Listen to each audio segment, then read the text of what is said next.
નમસ્કાર ખેડૂત મિત્રો, જય કિસાન જય ભારત। ખેડૂત ભાઈઓ, આજે તારીખ છે 12 મે 2026 અને વાર છે મંગળવાર। હવે મે મહિનો ચાલે છે અને મે મહિનો અર્ધે પહોંચવા આવ્યો છે, એટલે આપણી ઉનાળુ વાવેતર તલની ઉપજ ધીમે ધીમે બજારમાં ઠીક પ્રમાણમાં આવવા માંડી છે અને ક્વોલિટી પણ એકંદર અઠવાડિયા 10 દિવસ પહેલા જે કાંઈ આવતી હતી એ ક્વોલિટીમાં સુધારો આવી ગયો છે અને ક્વોલિટીમાં સુધારો આવશે એ પ્રમાણે આપણને ભાવોમાં થોડું સારું લેવલ પણ મળશે એવી ચર્ચા આપણે આપણી ઉપજ માર્કેટમાં આવવાની શરૂઆત થઈ ત્યારના એપિસોડથી આપ સૌની સાથે કરતા રહ્યા છીએ અને સ્થિતિ અત્યારે એવી દેખાઈ રહી છે। ગઈકાલના દિવસના બજાર ભાવની સ્થિતિ આપણે જોઈએ તો ગઈકાલે સોમવારના દિવસે આપણા સૌરાષ્ટ્રના મોટા ભાગના માર્કેટિંગ યાર્ડોમાં તલ વેચાણ માટે આવેલા હતા। સફેદ તલ, કાળા તલ આ બંને તલની આવકો થઈ રહી છે અને પ્રમાણ પણ થોડું વધ્યું છે, ક્વોલિટી પણ સુધરી છે, એટલે ભાવોનું લેવલ ઉપરમાં સફેદ તલ ગઈકાલના દિવસે જે વેચાયા એ લેવલ એટલે લગભગ 2300 રૂપિયા સુધી પણ કેટલાક ખેડૂતની ઉપજના વેપારો થયા છે। સાથે સાથે સામાન્ય રૂપમાં આપણે જોઈએ તો લગભગ 1900 એટલે કે 1900 રૂપિયાથી શરૂ કરી અને 2100 રૂપિયાની વચ્ચે આપણી મોટા ભાગની સફેદ તલની ઉપજ વેચાઈ રહી છે। કાળા તલની વાત કરીએ તો કાળા તલના ભાવોનું લેવલ એટલે લગભગ 2700-2800 રૂપિયાથી શરૂ થાય અને 3500 રૂપિયા સુધી પહોંચે। એમાં પણ સારી ક્વોલિટી જે કાંઈ હવે 2-4 દિવસથી દેખાવા માંડી છે અને સારી રીતે સુકાયેલી ક્વોલિટી આવી રહી છે તો 100 રૂપિયા, 150 રૂપિયા કે 200 રૂપિયાનો પણ ભાવમાં અંતરાલ ફરક અવશ્ય દેખાઈ રહ્યો છે। એટલે ભાવોની સ્થિતિ એકંદર અત્યારે ક્વોલિટીના હિસાબથી સુધારા તરફ જઈ રહી છે અને શરૂઆતથી લઈને એટલે કે લગભગ 10-12 દિવસ પહેલા મે મહિનાની શરૂઆત જ્યારથી થઈ ત્યારથી બજારના ભાવોના લેવલની સ્થિતિ અને ગઈકાલના બજારના ભાવોના લેવલની સ્થિતિની વચ્ચે 25-30 રૂપિયા નીચેના દરજ્જેથી આપણે શરૂ કરીએ સુધારાના તો લગભગ 101 રૂપિયા સુધીનો ભાવોમાં સુધારો બન્યો છે। આ જે સુધારો બન્યો છે આ સુધારો એટલે માત્ર ને માત્ર આપણી ક્વોલિટીના આધારે બનેલો સુધારો। હવે ક્વોલિટીના આધારે સુધારો બનવાની અત્યાર સુધીની જે કાંઈ જોગવાઈ અને જે શક્યતાઓ હતી એ પ્રમાણે સુધારો બની ગયો, પણ આવનારા સમયમાં વિશેષ સુધારો કેટલો બની શકે છે આપણી ક્વોલિટી ઉપજમાં એની ચર્ચા કરતા પહેલા આપણે એક નજર નાખવાની રહે છે આ વર્ષની અત્યારની ઉનાળુ સિઝનના તલની ઉપજના જથ્થાના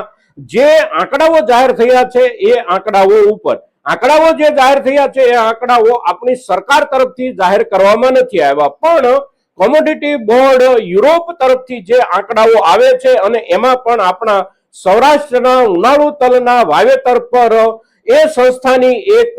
બહુ ઝીણી બારીક નજર હોય છે। એટલે જિલ્લા વાઇઝ કેટલું વાવેતર, કેવી ઉપજની સ્થિતિ છે એના મોટા ભાગના આંકડાઓ એમના તરફથી અવશ્ય અપલોડ કરવામાં આવે છે અને અહેવાલો જે કાંઈ એના તરફથી રજૂ થાય છે એ અહેવાલો લગભગ આપણા સૌરાષ્ટ્ર અને ઉત્તર ગુજરાતના ઉનાળુ તલના વાવેતરની બિલકુલ નજીકના હોય છે અને જે કાંઈ ચર્ચાઓ આ બોર્ડના અહેવાલોમાં થતી હોય છે એ ચર્ચાઓ આપણી ઉપજ સાથે બહુ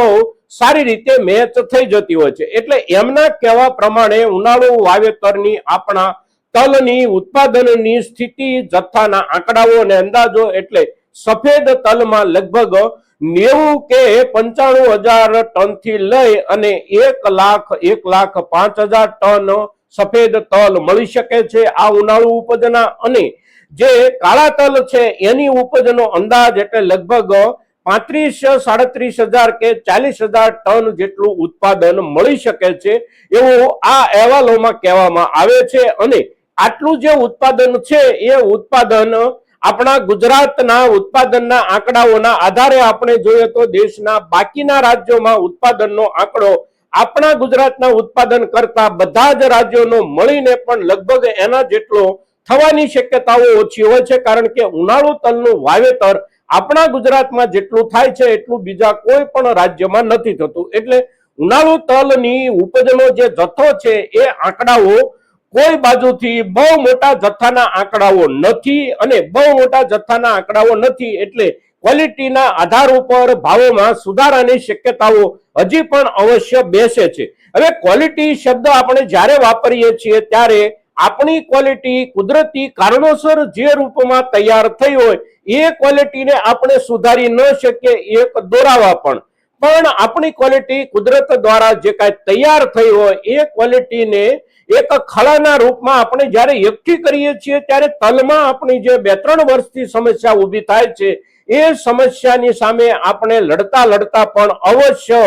થોડો વધારે ખર્ચ કે થોડો વધારે સમય આપીને પણ હાથથી ખળું લેવાનો પ્રયાસ આપણે કરીશું તો આપણી ક્વોલિટી કુદરતે જે બનાવી છે એ ક્વોલિટી અવશ્ય જળવાઈ રહેશે અને એ પ્રમાણે કુદરતે બનાવેલી ક્વોલિટીમાં પણ સારામાં સારી ક્વોલિટી જે કાંઈ હશે એના ભાવોમાં અવશ્ય ઠીક સુધારો આપણા સ્થાનિક બજારોના કારણે પણ મળવાની સંભાવના અને આંતરરાષ્ટ્રીય વ્યાપારમાં થોડી વધારે માંગ થોડી વધારે ડિમાન્ડ મળે તો અવશ્ય એ તરફ જતા જથ્થાના વેપારના કારણે પણ આપણી સારી ક્વોલિટીના તલના ભાવમાં અવશ્ય સુધારાની શક્યતા બને છે અને સફેદ તલમાં પણ શક્યતા બને છે, કાળા તલમાં પણ શક્યતા બને છે. હવે ક્વોલિટીના ફરકને આપણે જોઈએ તો માર્કેટિંગ યાર્ડોમાં આપણે ગઈકાલના દિવસે જે કાંઈ વેપારો થયા હોય ત્યાર પહેલા શનિવારના દિવસે કે શુક્રવારના દિવસે પણ જે કાંઈ વેપારો થયા હોય આ વેપારો દરમિયાન જે ક્વોલિટી ખરેખર કુદરતી કારણોસર સારામાં સારી તૈયાર થયેલી હતી એ જ ક્વોલિટી થ્રેશરથી ખળું લેવાના કારણે સારામાં સારી ક્વોલિટીના દરજ્જાની ક્વોલિટી હોવા છતાં પણ ઉપરી ભાવ એટલે કે 2200 રૂપિયા કે 2225 રૂપિયાના લેવલના ભાવ કરતા 300 કે 350 રૂપિયા 20 કિલોના ડાઉન લેવલથી માર્કેટમાં વેપારો થતા આપણે જોયા છે અને વેપારીઓ જ્યારે ખરીદી કરે છે ત્યારે આ મુદ્દાને બહુ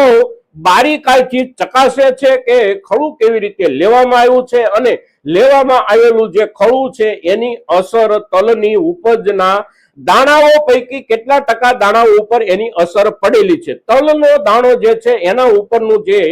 કોટિંગ એટલે કે મજબૂત પડ હોય છે એ સુરક્ષા કવચ તૂટી કેટલા દાણાનું ગયું છે. જો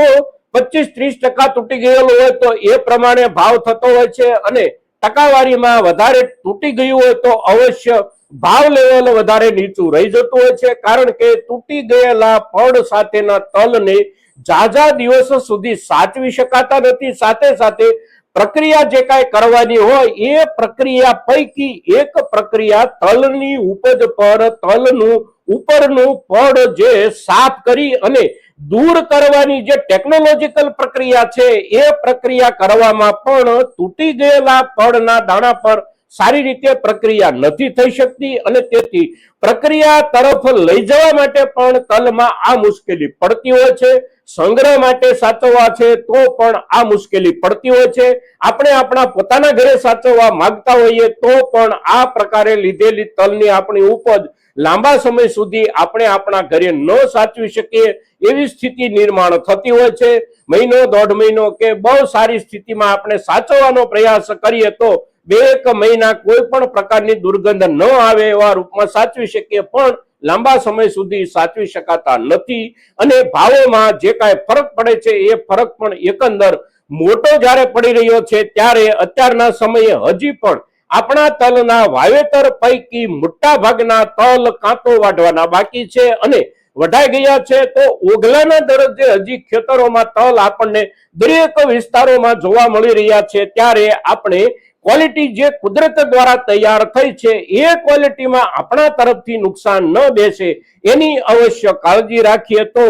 આપણે પણ સાચવવા સંગ્રહવા માંગતા હોઈશું તો યોગ્ય સમય સુધી આપણે એને સાચવી શકીશું અને અત્યારે વેચવા માંગતા હોઈશું તો પણ બજારના હિસાબથી ક્વોલિટીના આધાર ઉપર સારામાં સારા ભાવથી વેચી શકીશું. શક્યતાઓ અવશ્ય બને છે કારણ કે આપણી ઉનાળુ તલની ઉપજની જે ક્વોલિટી છે આ ક્વોલિટી આખા વિશ્વમાં સારામાં સારી ગણાતી ક્વોલિટી છે અને તેથી જ્યાં પણ દુનિયાના કોઈ પણ ખૂણે best quality super best quality તલની ઉપજની જરૂર હશે તો આપણે ત્યાંથી તલનો જથ્થો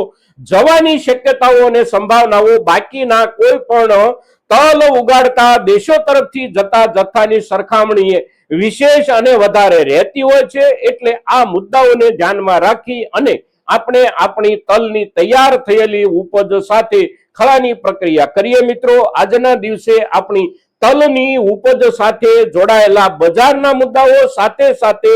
એની ઉપજની ગુણવત્તા સાથે જોડાયેલો એક સંવેદનશીલ મુદ્દો એટલે આપણી મજૂરોની સમસ્યા અને મજૂરોની સમસ્યાના કારણે આપણી ઉપજની ઉપર થતી નુકસાનકારક અસરનો મુદ્દો સાથે સાથે બજારમાં અત્યારે ઉપજના અંદાજો અને ઉપજના અંદાજો પછી પુરવઠાની સ્થિતિ અને બજારની જરૂરિયાતની સ્થિતિ, આ બધા જ મુદ્દાઓની જ્યારે ચર્ચા કરીએ છીએ ત્યારે આપણા મહત્તમ ખેડૂતો સુધી આપણી આ ચર્ચા પહોંચે એ ખૂબ જરૂરી છે અને એને માટે આપ સૌના પ્રયાસોની અપેક્ષા સાથે જય કિસાન, જય ભારત।